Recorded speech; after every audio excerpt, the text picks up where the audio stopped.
যে প্রতিষ্ঠানই ধ্বংস হয়েছে, পাশাপাশি শিক্ষাটা খুব বেশি ধ্বংস হয়েছে, নষ্ট করেছে বিগত পরিচিত যে সরকার ছিলেন। কিন্তু আমার কাছে দুঃখজনক সত্যি ঘটনা, আপনার যে এই ঢাকা কলেজ 185 বছরের ঐতিহ্য নষ্ট করে দিয়ে, আমি একটি ফুলের বাগানকে নষ্ট করে দিয়ে আমি আরেকটি প্রতিষ্ঠান করব, এটা মোটেও প্রত্যাশা ছিল না আমাদের। দেখেন, দেখুন, এই 185 বছরের ঐতিহ্য, যেই কলেজের ছাত্র প্রধান বিচারপতি এবং এই সরকারের পাঁচটি উপদেষ্টা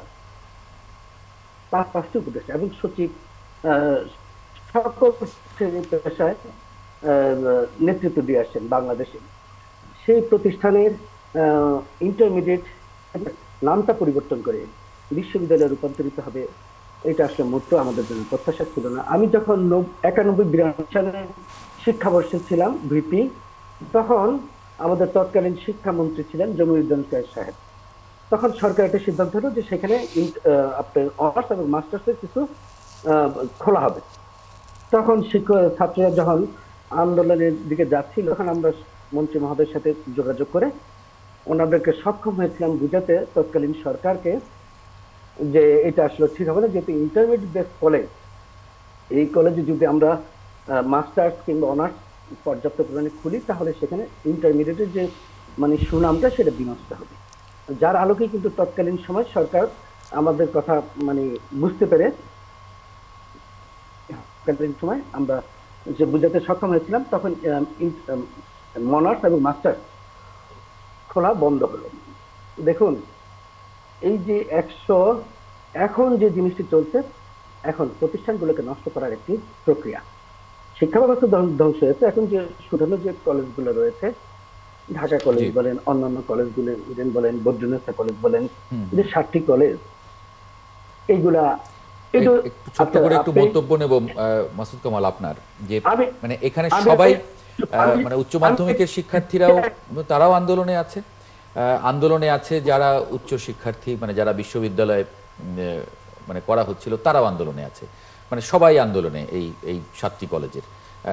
এক গ্রুপ চাইছে যে যাতে স্বাতন্ত্র্য বজায় থাকে কলেজগুলোর উচ্চ মাধ্যমিকের জন্য, আর অন্যরা চাইছে যে সিনিয়ররা যারা তারা চাইছে যে এরকম এক একটা কলেজে এক এক ডিসিপ্লিন, এগুলি আসলে চলবে না, তারাও একটা আলাদাভাবে।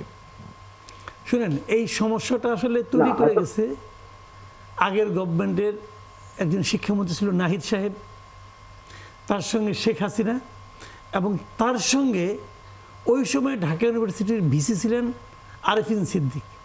এই ত্রিরত্নের কাজ হলো এই ঝামেলাটা তৈরি করা। আমি আমি স্পষ্ট আমার মনে আছে ওই ঘটনাগুলো। দেখেন, সারা দেশের সমস্ত কলেজ চলতেছে জাতীয় বিশ্ববিদ্যালয়ের অধীনে, ঠিক আছে? এই 7টা কলেজকে জাতীয় বিশ্ববিদ্যালয়ের বাইরে কে আনলো?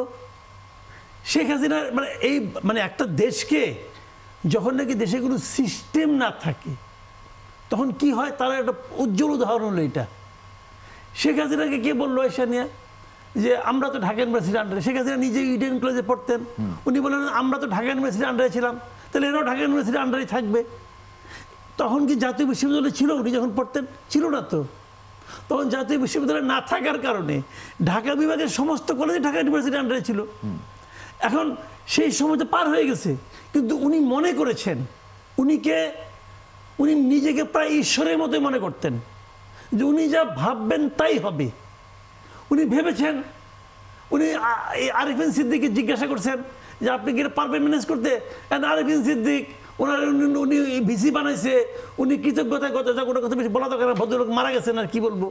উনিও বলছেন হ্যাঁ আপা পারবো, পারে নাই, জমে গেছে, জমতে জমতে জমতে জমতে সার্টিফিকেট, একটা ভয়ঙ্কর অবস্থা। কিন্তু এই পুরা জিনিসটা তখন ক্রিয়েট করা হয়েছে। দেখেন, যদি নিয়ম নীতির বাইরে একজন কোনো ব্যক্তিকে খুশি করার জন্য কিছু করা হয়, তার যে কি কুফল হতে পারে, জি, সেটা এখন হলো আমরা এখানে এটা দেখতেছি। জটিল অবস্থা, সবাই এখন আন্দোলন করছে।